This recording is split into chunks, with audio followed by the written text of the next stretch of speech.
Okay, so I rinsed my crucible numerous times with water until the water coming out no longer turned blue. Now this is my copper chloride back in solution. And now I'm going to add a strip of zinc to it. The lab says to add aluminum. And unfortunately, I'm out of aluminum, but I know that zinc acts similarly to aluminum in this reaction. So I'm going to add some zinc to it. Here's my piece of zinc metal. I'm going to break it into a couple different pieces so it will fit down in the copper solution. Looks like I'm going to have to go get some snips. Or maybe I'll just curl this up there. So now it'll go into the copper solution. So what should happen with the zinc in here is that the copper should leave the solution and be deposited on the zinc metal.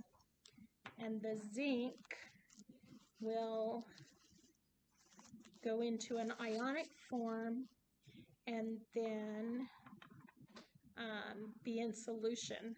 And so when this is complete, the metal should, or the liquid should be clear rather than blue. So we're going to let that sit for about 30 minutes. This is what our solution looks like after half an hour. Definitely the blue color is gone. You can see there's lots of solid copper, and as I stir it, all the copper breaks off the zinc. So I think that we'll have a pretty good amount of copper to measure. I'm just going to scrape a few more copper pieces off of the zinc. I'm going to put some gloves on so I can hold the zinc piece and then scrape off the rest of the copper. And then we'll be able to measure the copper. So now I'm going to show you how I'll scrape the rest of the solid copper off the piece of zinc. I don't know if you can see, there's definitely copper deposited on the zinc, so I'm just going to try and scrape that off with this glass rod so that we get as much copper as possible into the liquid so that we'll be able to measure the copper that we get back.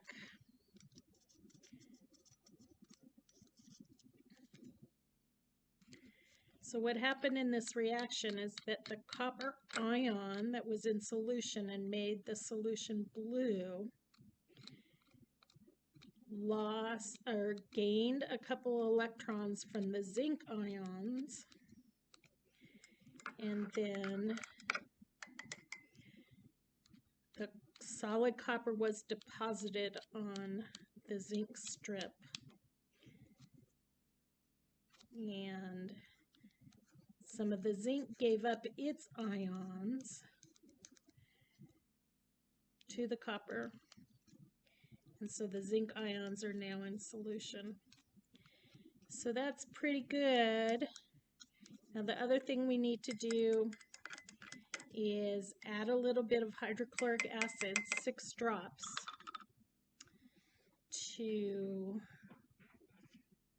make sure that all the zinc ions are in solution. So I'll get that and add those and show you that in a minute. Okay, so now I'm going to add some 6 molar hydrochloric acid, about 6 drops, to my solution here. Let's go 1, 2, 3, 4, 5, 6.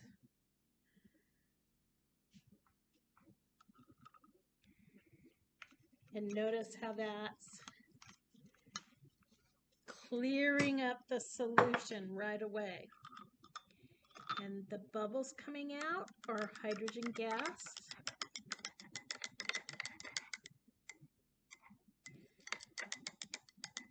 Now you can see all that beautiful copper we have.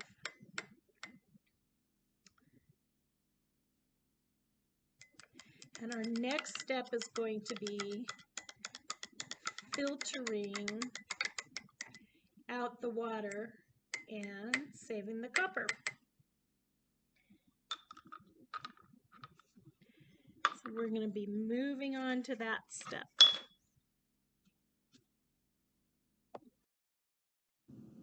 The next step is to weigh a piece of filter paper. So I've zeroed the scale, and the filter paper weighs 0.162. So now I'm going to weigh a clean, dry watch glass. That's what a watch glass looks like. It's called that because it's a little concave.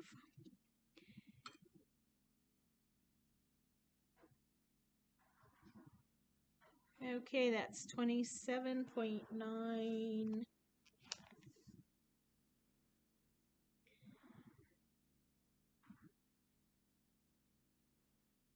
27.88. 27.8. 27.8. See where it's gonna stop and hold.